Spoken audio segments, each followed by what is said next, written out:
보라, 내가 그리스도 안에서 첫 말을 하고 거짓말을 아니하노라.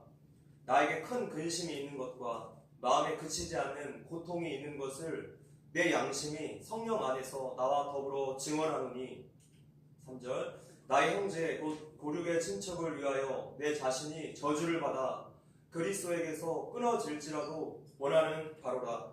아멘. 오늘은 로마서 8장과 로마서 9장 사이에 서서라는 제목으로 말씀 전하겠습니다. 요즘 시대에는 조울증에 시달리는 사람들이 꽤 많이 있습니다. 조울증은 기분이 끝없이 좋은 조증과 또 한없이 낮아지는 우울증의 양극단을 왔다 갔다 하는 그런 현상 때문에 양극성 장애라는 이름이 붙여지기도 했습니다. 제가 조울증이라는 단어가 떠오른 이유는 로마서 8장과 로마서 9장 사이에 나타난 사도 바울의 감정의 변화 때문에 그랬습니다.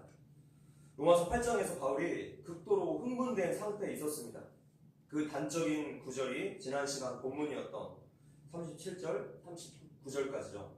보시면, 그러나 그 모든 일에 우리를 사랑하시는 이로 말미암아 우리가 넉넉히 이기느니라. 내가 확신하노니 사망이나 생명이나 천사들이나 권세자들이나 현재일이나 장래일이나 능력이나 높음이나 깊음이나 다른 어떤 피조물이라도 우리를 우리 주 그리스도 예수 안에 있는 하나님의 사랑에서 끊을 수 없으리라. 아멘. 그동안 로마서 1장부터 8장까지 바울이 말한 복음이 무엇입니까? 다시 한번 복습을 해보자면, 모든 인간은 아담과 하와 이래로 핑계댈 수가 없는 완벽한 죄인이다. 선을 행할 능력도 없고 선한 것을 생각할 수도 없다. 인간은 죄로 인해서 처절한 절망 상태이기 때문에 예수 그리스도가 꼭 필요하다. 예수 그리스도 때문에 이제 죄인들은 구원의 소망이 생겼다. 성도가 받은 구원은 우리의 상태나 환경에 따라서 변동되는 것이 아니라 우리의 노력이나 우리의 열심으로 이루어지는 것이 아니라 어디까지나 하나님의 계획과 선택과 일하심에 근거하기 때문에 철저하게 그리고 완벽하게 이루어지는 것이다. 구원은 곧 하나님의 사역이기 때문에 우리는 소망 가운데 감사로 살 수 있다. 하나님의 사랑에서 끊을 수 있는 것은 아무것도 없다. 자, 이 모든 사실을 믿으며 구원을 얻는 것이 바로 기독교의 이신칭의 교리입니다. 이것이 곧 사도 바울이 로마서 1장부터 8장까지 누누이 강조해온 복음입니다. 우리를 부르시고 마음으로 이 진리를 받아들이게 하시고 구원의 완성을 향해서 우리를 인도하시는 주관자는 하나님이시라는 거죠. 처음부터 끝까지 모두 다 우리의 의지나 우리의 행위가 아니라 하나님의 일하심 때문에 가능하다는 것입니다. 오늘 이 시간도 하나님의 부르심이 없었다면 어느 한 사람도 이 예배의 자리에 나아올 수 없었을 것입니다. 그래서 우리의 신앙에는 자랑할 것이 없고 공로가 없는 것이죠. 로마서 8장 30절 읽어보겠습니다. 시작. 또 미리 정하신 그들을 또한 부르시고 부르신 그들을 또한 의롭다 하시고 의롭다 하신 그들을 또한 영화롭게 하셨느니라. 그래서 바울은 하나님의 이러한 은혜와 사랑에 대한 감격과 감사와 기쁨이 최고조로 달한 상태로 지금 로마서 8장을 마쳤는데 9장에서 갑자기 그의 감정이 급다운된 것을 우리가 볼 수 있습니다. 본문 1절, 2절 읽어보겠습니다. 시작.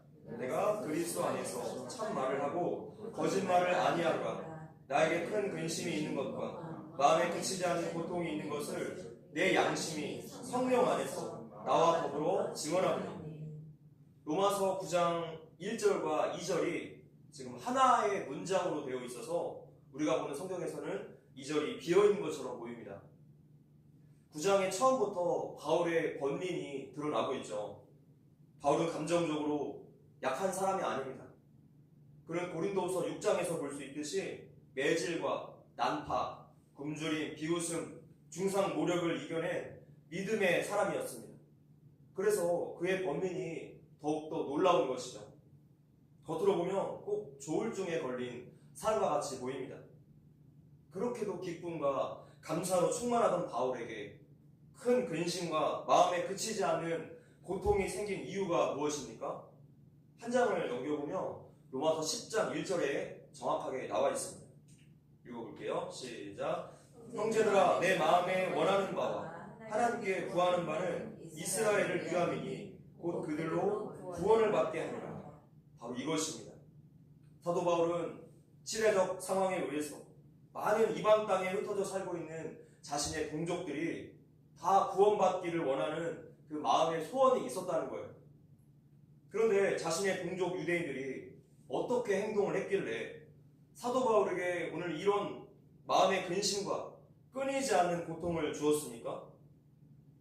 그를 괴롭게 만든 원인은 동족 유대인들이 하나님의 특별한 은혜를 받았음에도 불구하고 예수 그리스도를 거부하고 있는 그 안타까운 마음 때문에 그렇다는 것이죠. 유대인들은 하나님의 율법을 지켜야만 구원받는다고 끝까지 고집했습니다. 그들은 하나님의 율법이 없는 이방인들은 하나님께서 지옥의 불쏘시개로 쓰시려고 만들었다. 이러한 생각을 가지고 있었습니다. 유대인이 아닌 이방인들을 마치 개처럼 여겼어요.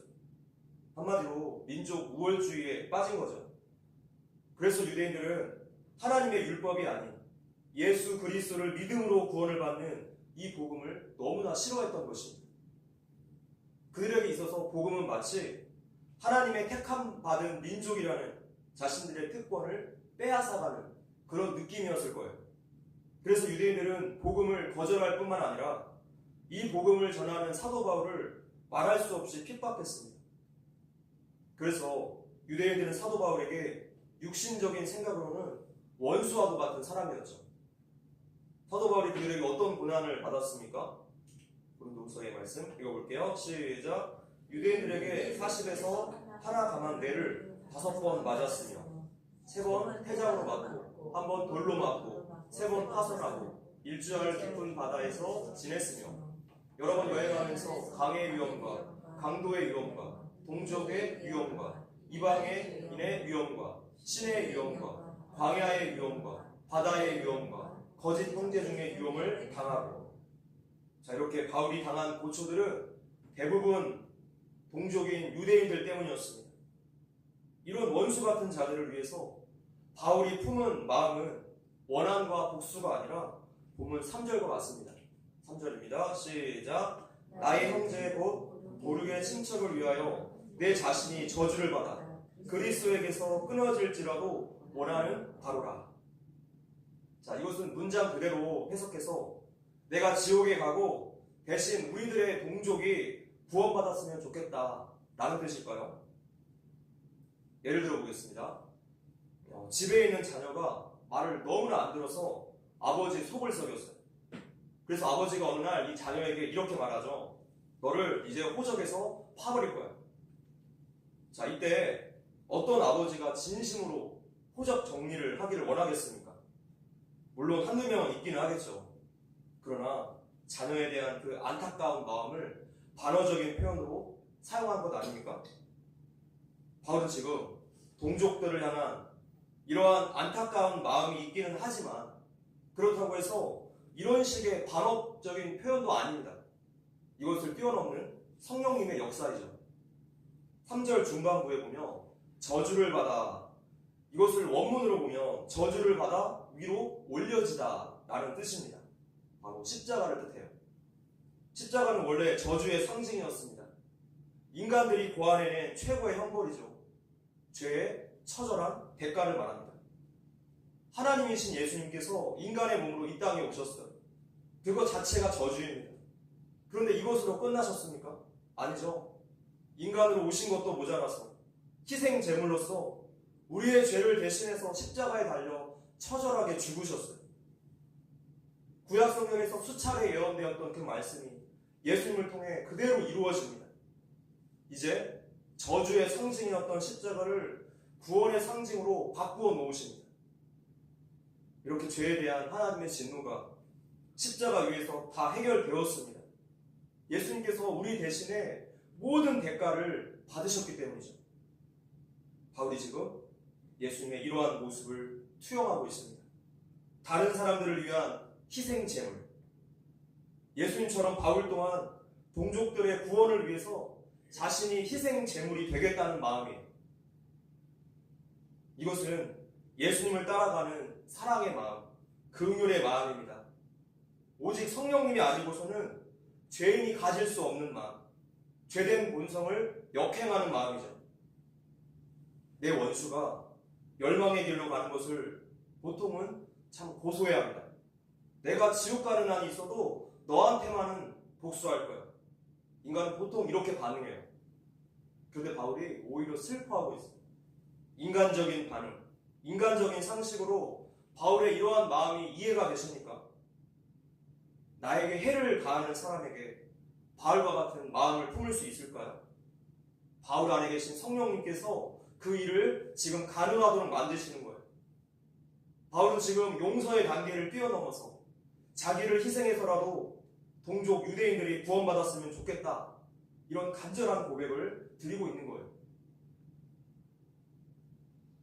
저도 이번 연도부터 사도 바울과 비슷한 고민이 생겼습니다. 제가 약 9개월 정도 설교 시간마다 계속 사상과 정치에 대한 이야기를 했습니다. 저도 너무나 괴로웠지만 여러분들도 괴로우셨을지 모르겠습니다. 그러나 아닌 건 아닌 것이고 옳은 것을 가르쳐야 할 책임이 저에게 있어요. 모든 이야기의 결론은 기독교인은 절대로 좌파가 될 수 없다는 것입니다. 모든 기독교인이라면 쉽게 받아들이는 영역이 하나 있어요. 바로 포괄적 차별금지법만 보아도 우리가 쉽게 알 수 있습니다. 이 법이 완전히 통과되며 이제 우리가 읽고 있는 성경책은 불법책이 되고 하나님 말씀 전하면 처벌을 받게 될 것입니다. 그런데 이 법을 기어이 통과시키려는 쪽이 어느 쪽입니까? 지금 현 정권과 좌파 정당이에요. 그들은 이제 숨기지도 않습니다. 대놓고 공산주의자들이에요. 그런데도 그들을 지지하는 기독교인들은 어떻게 된 것입니까? 어떻게 설명할 수 있습니까? 단단히 미혹된 거죠. 자신이 지금 하나님을 대적하는 불의의 도구로 사용되고 있으면서도 눈이 가리워져서 분별을 못해. 불신자들이 그러는 것은요, 충분히 이해가 되지만 정치와 신앙이 이렇게 완전히 분리된 기독교인의 모습은 너무나 저를 슬프게 만듭니다. 정말로 성경의 하나님을 믿는 것인지, 자신이 만든 그 기복적인 하나님을 믿는 것인지 정말 속이 터졌습니다. 그들을 위해서 계속 기도하면서 한 해를 거의 다 보내왔는데 지금 본문의 바울의 안타까운 심정이 참 공감이 되었어요. 예레미야서 말씀에 합독하겠습니다. 시작. 내가 말할 때마다 외치며 파멸과 멸망을 선포함으로 여호와의 말씀으로 말미암아 내가 종일토록 치욕과 모욕거리가 됨이니이다. 9절. 내가 다시는 여호와를 선포하지 아니하며 그의 이름으로 말하지 아니하리라 하며 나의 마음이 불붙는 것 같아서 골수에 사무치니 답답하여 견딜 수 없나이다. 아멘. 지금 예레미야 선지자도 바울과 똑같은 심정으로 고백하고 있습니다. 예레미야 선지자는 하나님의 사역에 순종하는 가운데 엄청난 핍박을 받았지만 동족들을 향한 이 사명을 포기할 수가 없었어요. 저도 교회에서 정치 이야기 하지 않으면 얼마나 편하겠습니까? 사랑과 연합만 말하고 좋은 게 좋은 거지 아무 일 없는 양 그냥 조용히 살면 얼마나 편하겠습니까? 실제로 올해 2월까지는 저도 말하지 않고 버텼어요. 그런데 예레미야 선지자 고백처럼 말하지 않을 때 마음이 불붙는 것 같았습니다. 말을 해서 고통스러운 것보다 말하지 않을 때 오는 고통이 더 컸어요. 성도는 진리를 결코 외면할 수 없습니다. 왜냐하면 우리 마음속에 계신 성령님이 우리를 가만히 놔두시지 않기 때문에 성도는 반드시 진리의 목소리를 내야 합니다. 사도행전에 나오는 스데반은 한술 더 뜹니다. 교회 복음과 진리 선포에 살기를 띈 유대인들이 스데반을 향해서 돌을 던지기 시작했습니다. 돌에 맞아 죽어가면서도 그가 하나님께 이렇게 기도합니다. 읽어볼까요? 시작. 그들이 돌로 스데반을 치니 스데반이 부르짖어 이르되 주 예수여 내 영혼을 받으시옵소서 하고 무릎을 꿇고 크게 불러 이르되 주여 이 죄를 그들에게 돌리지 마옵소서. 이 말을 하고 자니라. 잔다는 표현은 평안함을 유지한 채로 죽었다는 뜻이에요.